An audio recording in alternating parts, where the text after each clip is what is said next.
بسم اللہ الرحمن الرحیم۔ دعا کرنا اللہ تبارک و تعالیٰ کے حکم پر عمل کرنا ہے۔ دعا کرنے سے سارے انبیاء علیہم السلام کی سنت پر عمل ہوتا ہے۔ دعا کرنے سے اللہ تبارک و تعالیٰ مصیبتوں پریشانیوں کو دور فرما دیتا ہے۔ دعا کرنے سے انسان کا رابطہ رب کائنات کی ذات کے ساتھ ہو جاتا ہے۔ اس کائنات کے اندر جتنی بھی مخلوقات ہیں وہ اللہ تبارک و تعالیٰ کی بارگاہ کی سوالی ہیں۔ دلیل قرآن، سورہ الرحمن، ورس نمبر 29، چیپٹر نمبر 27، یسألہ من فی السماوات والارض کل یوم ہوا فی شأن۔ اسی سے سوال کرتے ہیں جو آسمانوں میں ہے، اسی سے سوال کرتے ہیں جو زمینوں میں ہے۔ زمین پر جتنی بھی مخلوقات ہیں وہ اللہ تبارک و تعالیٰ سے سوال کرتے ہیں، مانگتے ہیں، دعا کرتے ہیں۔ کیا دعا کرتے ہیں؟ صحت کے حوالے سے، عافیت کے حوالے سے، رزق کے حوالے سے۔ آسمان والے بھی اللہ سے مانگتے ہیں، فرشتے۔ ان کو کھانے کی ضرورت نہیں، پینے کی ضرورت نہیں، لیکن پھر بھی سوالی ہیں۔ کیا مانگتے ہیں؟ اللہ پاک کی رحمت کے سوال، اللہ تبارک و تعالیٰ کی بارگاہ سے عافیت کے سوال، اللہ تبارک و تعالیٰ کی نظر عنایت کے، وہ بھی محتاج ہیں، وہ سوالی ہوتے ہیں۔ یہ ساری مخلوقات کے حوالے سے بتا دیا کہ میری بارگاہ میں سوال کرتے ہیں، لیکن پھر حضرت انسان کو مخاطب کیا۔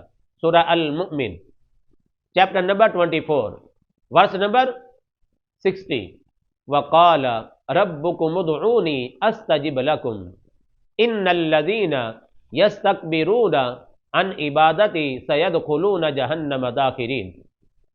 اب اس آیت کریمہ کے اندر اللہ تبارک و تعالیٰ نے اپنی ذات سے مانگنے کا حکم دیا ہے۔ پہلی بات وقال، اور کہا، حکم دیا، ارشاد فرمایا، کس نے؟ ربکم، اے انسان تمہارے رب نے، تمہارے رب نے یہ حکم دیا ہے۔ کیا؟ ادعونی، مجھ سے دعا کر، میری بارگاہ میں التجا کر، مجھ سے مانگ، میری بارگاہ میں فریادی بن جا، مجھ سے مانگ۔ یہ اللہ تبارک و تعالیٰ کا حکم ہے۔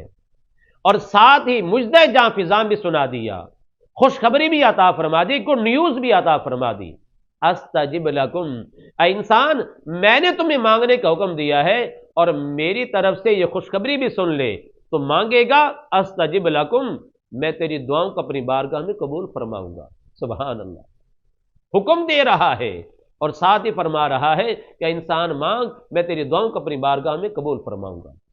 اللہ اکبر، اللہ پاک کتنا عظیم ہے۔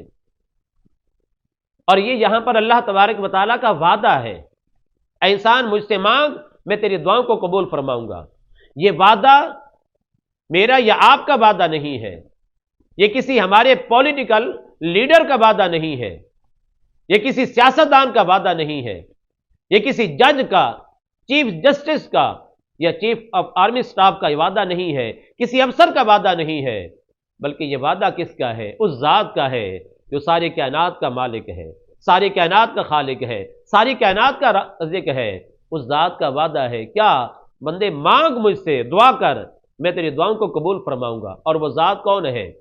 سورہ آل عمران، verse number 9، chapter number 3، Allah رب العزت نے فرمایا، ان اللہ لا یخلف المیعاد، اپنی ذات کے حوالے سے کہ بے شک جو اللہ ہے وہ وعدے کے خلاف نہیں کرتا ہے۔ اللہ اکبر، حکم دیا بندے مانگ مجھ سے، میں تیری دعاؤں کو قبول فرماؤں گا، یہ اللہ کا وعدہ ہے۔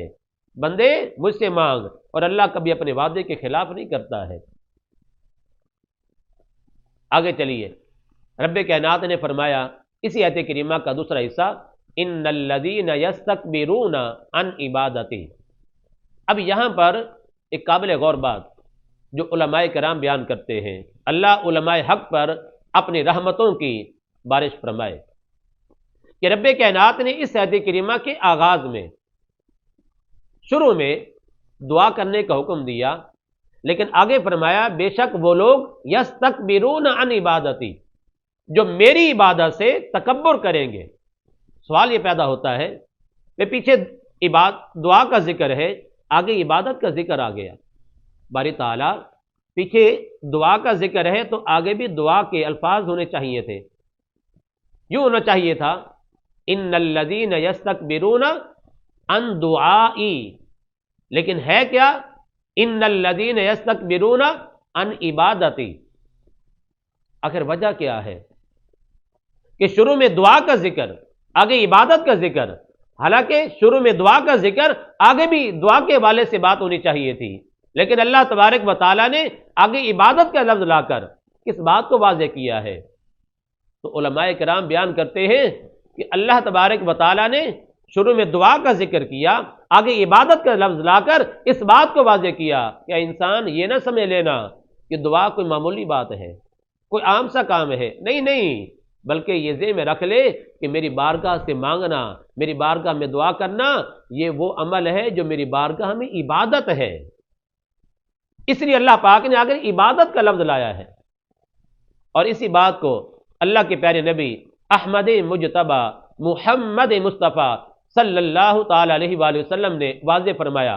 جامع ترمذی کے اندر حدیث پاک ہے، الدعاء هو العبادہ، دعا وہ تو عبادت ہے۔ اور ایک اور حدیث پاک ہے، الدعاء مخ العبادہ، دعا تو عبادت کا مغز ہے۔ پتہ یہ چلا کہ رب کائنات نے شروع میں مانگنے کا حکم دیا آیت کریمہ کے آغاز میں، ادعونی، اور آگے عبادت کا لفظ لا کر اس بات کو واضح کر دیا کہ انسان، یہ عبادت کوئی معمولی عمل نہیں ہے، یہ دعا کرنا کوئی معمولی عمل نہیں ہے، بلکہ یہ دعا کرنا تو میری بارگاہ میں عبادت ہے، میری بارگاہ میں عبادت ہے۔ اور یہاں پر ایک اور بات بھی کہ اللہ تبارک و تعالیٰ نے فرمایا کہ بے شک وہ لوگ جو تکبر کریں گے، میری بارگاہ سے نہیں مانگیں گے، اس عبادت کو ترک کر دیں گے، تو میں کیا کروں گا؟ سَيَدْخُلُونَ جَهَنَّمَ دَاخِرِينَ، ان قریب انہیں ذلیل کر کے جہنم میں داخل فرماؤں گا۔ آخر کیا وجہ ہے؟ اس لیے ایسے انسان کو جو دعا نہیں کرے گا، یہ عبادت بجا نہیں لائے گا، اللہ کی بارگاہ سے مانگے گا نہیں، وہ کس بات کو واضح کرتا ہے؟ وہ اس بات کو واضح کرتا ہے کہ میں تو غنی ہوں۔ انسان جو اللہ کی بارگاہ سے مانگنے کے لیے تیار نہیں ہے، وہ اپنے آپ کو کیا سمجھتا ہے؟ میں تو بے نیاز ہوں، مجھے مانگنے کی کوئی ضرورت نہیں ہے۔ انہ غنی عن اللہ، وہ کیا ہے؟ وہ تو اللہ سے بے نیاز ہے۔ حالانکہ بے نیاز ذات کون ہے؟ اللہ الصمد، اللہ بے نیاز ہے۔ تو جو انسان از راہ تکبر مانگتا نہیں ہے، دعا نہیں کرتا، وہ انسان اپنے آپ کو سمجھتا ہے میں بے نیاز ہوں، اپنے آپ کو بڑا عزت والا، میں کیوں مانگوں، میرے پاس تو ہر چیز ہے۔ تو ایسے انسان کا ٹھکانہ کیا ہے؟ جو اپنے آپ کو عزت والا سمجھے، اپنے آپ کو وہ انسان بے نیاز سمجھے، اس انسان کے حوالے سے فرما دیا سَيَدْخُلُونَ جَهَنَّمَ دَاخِرِينَ، میں ان قریب اسے دوزخ کے اندر ذلیل کر کے داخل کروں گا۔ دنیا میں اپنے آپ کو عزت والا سمجھتا رہا، اب اس کا ٹھکانہ کیا ہوگا؟ ذلیل ہو کر اسے دوزخ کے اندر داخل کیا جائے گا۔ اور آخری بات اس آیت کریمہ کے حوالے سے رب کائنات نے انسان کو حکم دیا کہ انسان مجھ سے مانگ، مجھ سے دعا کر، مجھ سے مانگ۔ اور بھی مقامات قرآن مجید کے اللہ نے بار بار مانگنے کا حکم دیا ہے۔ آخر وجہ کیا ہے کہ رب کائنات نے بار بار اپنی ذات سے مانگنے کا حکم کیوں دیا ہے؟ تو علماء کرام، اللہ علماء حق پر رحمتوں کی برسات فرمائے، اس کا جواب دیتے ہیں کہ ہو سکتا ہے کہ اللہ تبارک و تعالیٰ نے اپنی عطا کو بندے کی دعا کے ساتھ رکھا ہو کہ بندے مجھ سے مانگے گا، میں تمہیں عطا فرماؤں گا۔ اپنی عطا کو جو دینا ہے انسان کی دعا کے ساتھ معلق کیا ہو، ادھر مانگے گا پھر میں عطا فرماؤں گا، صحت مانگے گا میں عطا کروں گا، رزق مانگے گا میں عطا کروں گا، عافیت مانگے گا میں عطا فرماؤں گا، میری بارگاہ میں درجات کی بلندی مانگے گا میں عطا فرماؤں گا، آخرت کے حوالے سے مانگے گا میں عطا فرماؤں گا۔ تو اللہ نے جو بار بار حکم دیا مانگنے کا، علماء حق بیان کرتے ہیں اس لیے کہ انسان کی دعا کے ساتھ اللہ نے اپنی عطاؤں کو معلق کیا ہو سکتا ہے، یہ علماء حق بیان کرتے ہیں۔ لہذا انسان کا کام کیا ہے؟ مانگے اللہ تبارک و تعالیٰ سے، مانگے اللہ تبارک و تعالیٰ سے، اس لیے کہ اللہ کا حکم بھی ہے اور ساتھ اللہ تبارک و تعالیٰ کا وعدہ بھی ہے کہ انسان مجھ سے مانگ، میں ہی تیری دعاؤں کو قبول کرنے والا ہوں، میں ہی تیری پکار کو سننے والا ہوں، میں ہی تیری التجا کو سننے والا ہوں۔ تو پھر انسان پر لازم ہے کہ اللہ تبارک و تعالیٰ سے مانگے، اللہ کی بارگاہ میں دعا کرے، اللہ ہی دینے والا ہے، اللہ کے علاوہ کوئی اور دے سکتا نہیں ہے۔ اللہ رب العزت ہمیں صرف اپنے بارگاہ سے اپنی ذات سے مانگنے کی توفیق عطا فرمائے۔ آمین ثم آمین۔